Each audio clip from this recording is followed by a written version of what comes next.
And we've got another Tottenham legend, a gentleman on the phone to talk to us now. Gary Mabbutt, welcome to the show, Gary. Morning. Morning, John. Morning, Mark.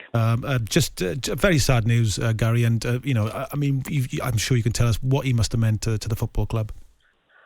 Well, no, of course, extremely saddened this morning when the news came through. And of course, obviously, deepest sympathies go to Jimmy, his family, and all of his friends on this very sad day. Not only Spurs supporters, but I think everybody connected with football will be feeling it today. Jimmy was one of the all-time greats as far as goal scorers were concerned. Probably one of the greatest strikers that anyone can remember. And I've been speaking to a lot of Spurs fans over this last couple of years, and every time I ask them who their favourite player of all time is, and Jimmy always comes out on top. I ask, what is it about Jimmy that makes you make that choice? And they say, well, Gary, it was his sort of sublime finishing skills, but his character, the way that he scored his goals. He said, they just loved him. And I think that sort of says it all, really. And, he'll be very sadly missed. And obviously, rest in peace, Jimmy, because, you've given the game a huge amount over the years. Frank Clark was on earlier on. He had the honour and indeed the trouble of being on the same field of play of him. He was saying at one time, as a centre half, when you look at the way he played his game, he would have been a horror to mark, wouldn't he? No, absolutely. I mean, you look at throughout his whole career, from the start at Chelsea to then, obviously, didn't have such a great time with Milan, but then coming back to Spurs. I mean, the goals that he scored during that time, it was absolutely phenomenal. And of course, for England as well, obviously the World Cup itself, he was in the World Cup squad, didn't actually get to play in the final, but still he was a major part of that whole team around that time.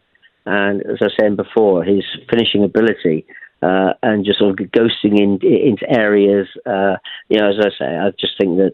I've seen so many clips of him over the years. I've been very fortunate. Obviously, I've been involved with Spurs for the last 39 years. And so I've had a lot of time I've spent with Jimmy. We've done sort of events together, functions together, been at matches, obviously, throughout his broadcasting career.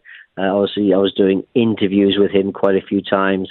And as I said, the person that he was, the character that he was, I think he is going to be sadly missed. Yeah, I mean, we were talking about this. It wasn't just a stellar career, one of the true greats of scoring, Gary. But also, for me, growing up as a kid, he was so sort of present on television. Looked a great fun. And what kind of bloke was he? Well, exactly that.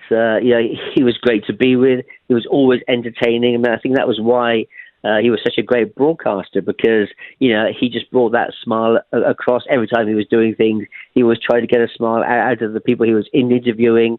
It was always sort of some very serious questions being asked, but he always tried to do it in a sort of a light-hearted manner that got the most out of the interviews and conversations. Yeah.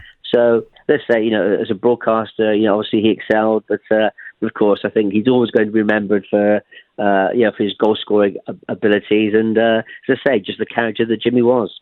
And you have to pay him enormous credit for the fact that, of course, we've talked about the fact that his career towards the end of it particularly was blighted by drink, but it was something that he dragged himself back from. And so the fella that we see that you knew as a man who was doing Q&As and meeting fans and broadcasting on the TV and interviewing you was a new man. That's a tremendous achievement on his part, wasn't it? Yes, I think it shows the strength of character that Jimmy had. And certainly I think throughout his footballing career itself, I think his time in Italy didn't go particularly well for him. But he came back and then had was an incredible player at Spurs and for England. So yes, I think everybody has their ups and downs in life. Is how you deal with that, and I think Jimmy dealt with all of those things in the best way possible. To go through what he had to go through regarding the drinking issues, that was a huge thing for him to be able to overcome at that time. He got through it, he did it, and full credit to him because again, I spent so much time with him, and all the time I spent with him, it was always fun. It was always enjoyable to be around. It's by some extraordinary quirk, Gary. I mean, the game today is Tottenham Hotspur against Chelsea, always a big game, a fantastic rivalry. But it's going to be something extra today, isn't it? I mean, the club that he started with, and then the club that he probably is the most famous playing for, it's going to be an emotional occasion, isn't it? Absolutely, and and rightly so. I think Jimmy has left. He's a legend at Chelsea. He's a legend at Spurs. He's left a legacy at both clubs of what he did for those clubs. And I think today he'll get a most amazing reception from both sets of supporters and everybody in the stadium, and thoroughly deserved, because, as I say, as a goal scorer, he's one of the best ever strikers that there has ever been. It was extraordinary as well in the last few years of his life, because he was struggling and he had an illness that was affecting his physical and mental prowess, but just seemed to kind of carry on through, just had an approach to it that he took with a certain amount of laissez-faire, didn't want to make a fuss about it, just seemed that kind of fella. Yes, and of course, I think the family, his son Danny, I think everyone's done an immense amount of work to help Jimmy through these times. I think everyone has come together when there has been things that have been required. We did a number of functions with Jimmy. And yes, everyone has stood by him. I think he's got the support that that was possible. But as you say, his health had deteriorated, and it wasn't. But to say for Jimmy himself, it was what it was, and he dealt with it as Jimmy's always done, as best he could. And I think that says a lot for the character. Gary, just finally, I mean, you've played for your country yourself. Jimmy's record is extraordinary for England: 57 caps, 44 goals. It's not just as a Spurs, as a Chelsea player, but he was a proud Englishman and one of the greatest ever to play for England, wasn't he? Yes, and I mentioned earlier, this is not just obviously. Everyone talks about him being mainly probably synonymous with Spurs, but this is for every football supporter in the country.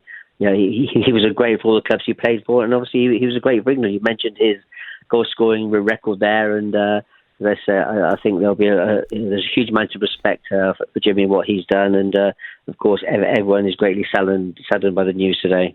Gary, thanks so much for joining us. Yes, Gary, thank you. It's been a pleasure having you on. Much appreciated.